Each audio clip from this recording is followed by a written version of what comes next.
사탄은 거짓의 아버지로서 끊임없이 하나님의 백성을 속이고 넘어뜨리려 합니다. 그는 하나님과 우리의 관계를 깨뜨리고 믿음을 흔드는 다양한 거짓말을 던집니다.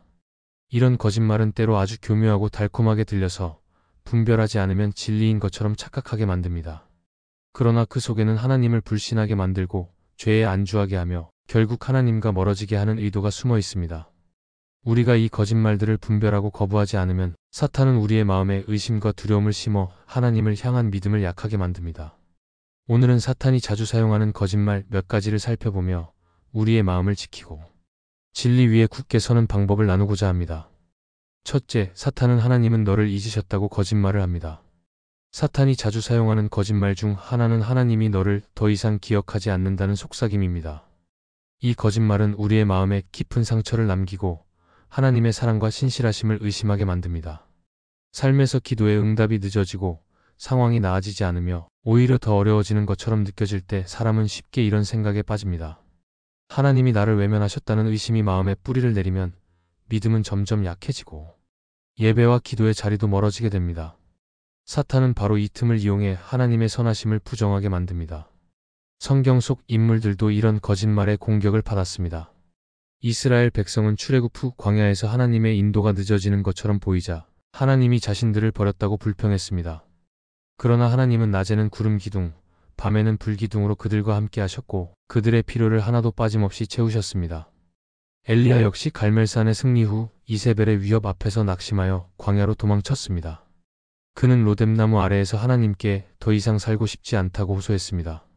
하지만 하나님은 그를 잊지 않으셨고 천사를 보내어 먹을 것과 마실 것을 주시며 다시 사명을 감당할 힘을 주셨습니다. 우리의 삶 속에서도 비슷한 상황이 반복됩니다. 기도해도 상황이 변하지 않거나 고난이 계속되면 하나님이 나를 잊으신 것 같고 그 침묵이 곧 부재라고 생각하기 쉽습니다. 그러나 하나님의 침묵은 부재가 아닙니다. 그분은 보이지 않는 곳에서 우리의 걸음을 인도하시고 우리의 삶을 빚어가고 계십니다.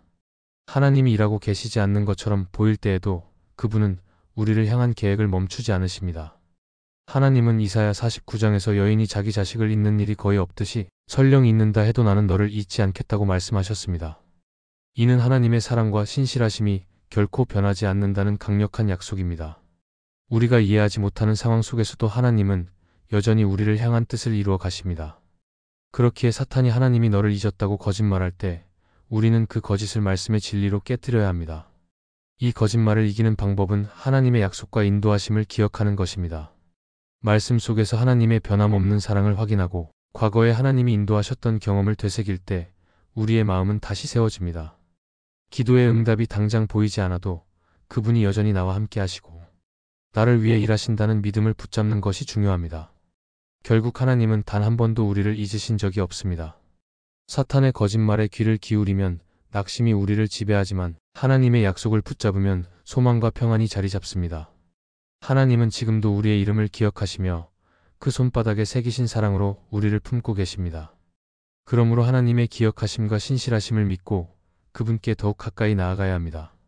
둘째, 사탄은 작은 죄는 대수롭지 않다고 거짓말을 합니다. 사탄은 죄에 대한 경각심을 흐리게 만들기 위해 교묘하게 접근합니다.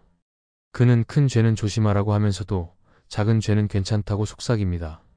사소한 거짓말, 잠깐의 분노, 미움과 시기, 약속을 가볍게 어기는 1등을 대수롭지 않게 여기게 만들고 그 마음을 통해 죄에 대한 면역력을 떨어뜨립니다. 처음에는 양심이 조금 찔리지만 반복되다 보면 죄를 죄로 느끼지 못하게 됩니다. 그리고 그 상태가 오래 지속되면 영적 민감함이 무뎌지고 하나님과의 관계가 멀어집니다. 성경은 작은 죄라도 방치하면 반드시 더 큰 죄로 번진다고 경고합니다. 다윗이 밧세바를 범한 사건도 처음부터 살인을 계획한 것이 아니었습니다. 단순히 궁전 옥상에서 밧세바를 보고도 시선을 거두지 않은 작은 선택에서 시작되었습니다. 그러나 그 작은 죄를 가볍게 여기고 다스리지 않자 결국 간음과 거짓, 살인이라는 더 큰 죄로 이어졌습니다. 사탄은 이처럼 작은 틈을 이용해 우리 마음속에 죄를 자라게 하고 그 죄가 뿌리 내리면 회개할 마음조차 사라지게 만듭니다. 작은 죄를 무시하는 것은 마치 집 안에 있는 작은 불씨를 방치하는 것과 같습니다. 처음에는 티가 나지 않지만 시간이 지나면 온 집을 불태울 수 있습니다. 신앙생활에서도 마찬가지입니다. 오늘 가볍게 여긴 말과 행동이 내일은 더 큰 불순종으로 이어질 수 있습니다. 그래서 하나님은 자주 깨어 있으라고 말씀하십니다. 작은 죄를 가볍게 보는 마음은 결국 하나님 앞에서 큰 손실을 가져옵니다. 사탄의 이 거짓말을 이기는 길은 죄에 대한 민감함을 회복하는 것입니다. 작은 잘못에도 마음이 불편해지고 즉시 하나님 앞에 나아가 회개하는 태도를 가져야 합니다. 말씀을 읽고 기도하는 시간을 통해 양심이 무뎌지지 않도록 해야 하며 성령께서 주시는 깨우침을 무시하지 말아야 합니다. 신앙의 사람들은 크고 놀라운 일을 한 것이 아니라 매일의 작은 순종과 회개로 하나님과 동행했습니다. 하나님은 우리가 완벽하기를 요구하시지 않지만 죄를 가볍게 여기지 않는 마음을 원하십니다. 작은 죄라도 철저히 다루고 하나님 앞에서 정직하게 설 때 사탄은 더 이상 우리를 그 거짓말로 속이지 못합니다. 결국 작은 죄를 대수롭지 않게 여기는 것은 사탄이 하나님과의 친밀함을 끊으려는 전략입니다. 그러나 그 거짓을 분별하고 거절할 때 우리의 마음은 깨끗하게 지켜지고 하나님과의 관계는 더욱 깊어집니다. 셋째, 사탄은 하나님의 은혜는 값싼 것이라고 거짓말을 합니다. 사탄은 하나님의 은혜를 가볍게 여기도록 만들고 그 은혜가 아무 데가 없이 누구에게나 주어지니 깊이 감사하지 않아도 된다고 속입니다. 그는 은혜를 공짜 선물로만 보게 하여 그 안에 담긴 하나님의 사랑과 희생의 무게를 잊게 만듭니다. 이렇게 되면 사람은 은혜를 누리면서도 삶이 변하지 않고 죄에 대해 심각하게 생각하지 않게 됩니다. 마치 은혜를 당연한 권리처럼 여기며 그 은혜가 나를 변화시키는 능력이라는 사실을 놓쳐버립니다. 하나님의 은혜는 결코 값싼 것이 아닙니다. 우리의 구원은 하나님이 자신의 아들을 십자가에 내어주신 대가로 주어진 것입니다. 예수님은 십자가에서 피와 생명을 흘리시기까지 우리를 사랑하셨고 그 희생을 통해서만 우리는 죄에서 해방될 수 있었습니다. 은혜는 값없이 주어졌지만 그 배경에는 가장 값비싼 희생이 있었습니다. 사탄은 이 사실을 흐리게 만들어 은혜를 받았어도 마음이 뜨겁게 반응하지 않도록 합니다. 은혜의 가치를 모르면 회개도 가볍게 여기고 순종을 미루게 됩니다. 성경에서 바울은 하나님의 은혜를 결코 값싼 것으로 취급하지 않았습니다. 그는 은혜를 받은 후 이전의 삶으로 돌아가지 않고 복음을 위해 자신의 모든 것을 드렸습니다. 고난과 박해 속에서도 그는 은혜가 헛되지 않게 하겠다고 고백했습니다. 은혜를 값싸게 여기는 사람은 은혜를 받았어도 삶이 바뀌지 않지만 은혜의 참된 가치를 아는 사람은 반드시 변화된 삶을 삽니다. 오늘날에도 사탄은 은혜를 왜곡하여 사람들의 신앙을 무너뜨립니다. 그는 우리가 죄를 짓더라도 하나님은 용서하시니 괜찮다고 속입니다. 이렇게 되면 사람은 회개를 미루고 죄와 타협하며 살아갑니다.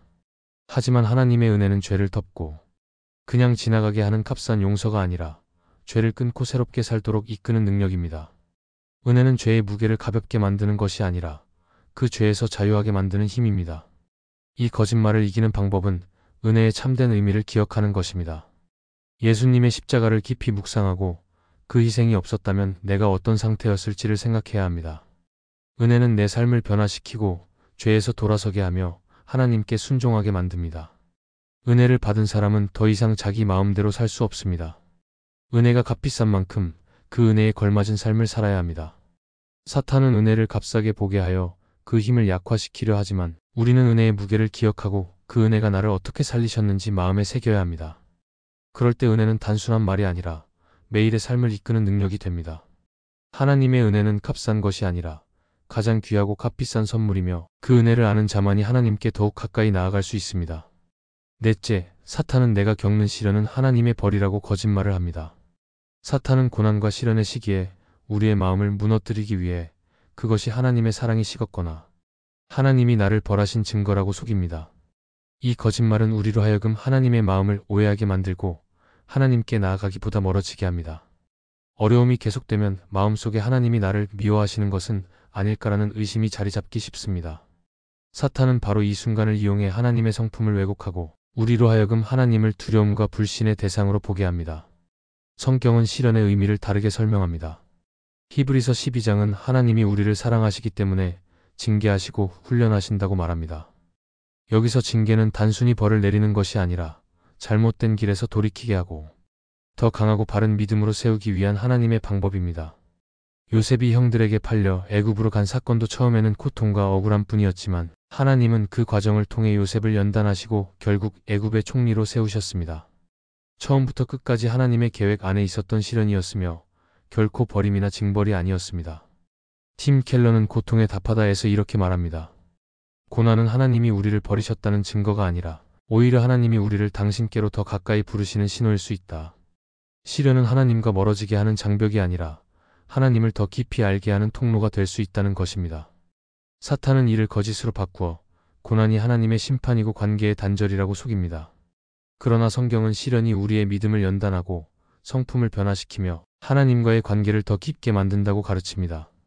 시련을 벌로만 여기면 우리는 그 속에서 아무것도 배우지 못합니다. 오히려 원망과 불평이 쌓이고 하나님을 향한 신뢰는 무너집니다. 하지만 시련을 하나님의 사랑의 도구로 바라볼 때 우리는 그 상황 속에서도 감사할 이유를 찾게 되고 더 성숙한 믿음으로 나아갑니다. 욥은 모든 것을 잃었지만 끝까지 하나님을 저버리지 않았습니다. 그는 그 이유를 다 알지 못했지만 결국 고난 뒤에 하나님을 더 깊이 만났다고 고백했습니다. 사탄의 이 거짓말을 이기는 방법은 시련 속에서도 하나님의 성품을 신뢰하는 것입니다. 하나님은 선하시며 우리를 향한 계획은 언제나 선합니다. 시련은 우리를 무너뜨리기 위한 것이 아니라 더 강하게 세우고 하나님과의 관계를 더욱 견고하게 만드는 하나님의 방법일 수 있습니다. 그러므로 어려움이 닥칠 때 이것은 하나님의 벌이 아니라 나를 다듬고 세우시는 주님의 손길이라고 믿으며 나아가야 합니다. 그 믿음이 사탄의 거짓을 깨뜨리고 우리로 하여금 시련 속에서도 하나님께 더 가까이 나아가게 합니다. 하나님께 가까이 나아가려면 사탄이 던지는 거짓말을 분별하고 거절해야 합니다. 하나님은 결코 우리를 잊지 않으셨고 작은 죄라도 가볍게 여기지 말아야 하며 하나님의 은혜는 결코 값싼 것이 아니고 시련은 하나님의 벌이 아니라 사랑의 손길임을 기억해야 합니다. 사탄의 거짓은 우리의 마음을 흔들고 하나님과의 관계를 약하게 만들지만 말씀과 기도로 무장하면 우리는 흔들리지 않고 진리 안에 설 수 있습니다. 날마다 하나님의 약속을 붙잡고 은혜를 감사하며 시련 속에서도 신실하신 주님을 신뢰할 때 우리의 믿음은 더욱 견고해집니다. 하나님은 언제나 우리를 향한 선한 계획을 가지고 계시며 그분의 사랑에서 우리를 끊을 수 있는 것은 아무것도 없습니다. 그러므로 모든 거짓을 이기고 주님께 한 걸음 더 가까이 나아가는 삶을 선택해야 합니다. 이 말씀이 마음의 은혜가 되셨다면 좋아요와 구독으로 함께 해주세요. 그리고 댓글에 아멘이라고 남겨주시면 하나님의 은혜가 더 많은 사람들에게 전해질 것입니다. 여러분의 삶 위에 하나님의 은혜가 언제나 함께 하시기를 바랍니다. 감사합니다.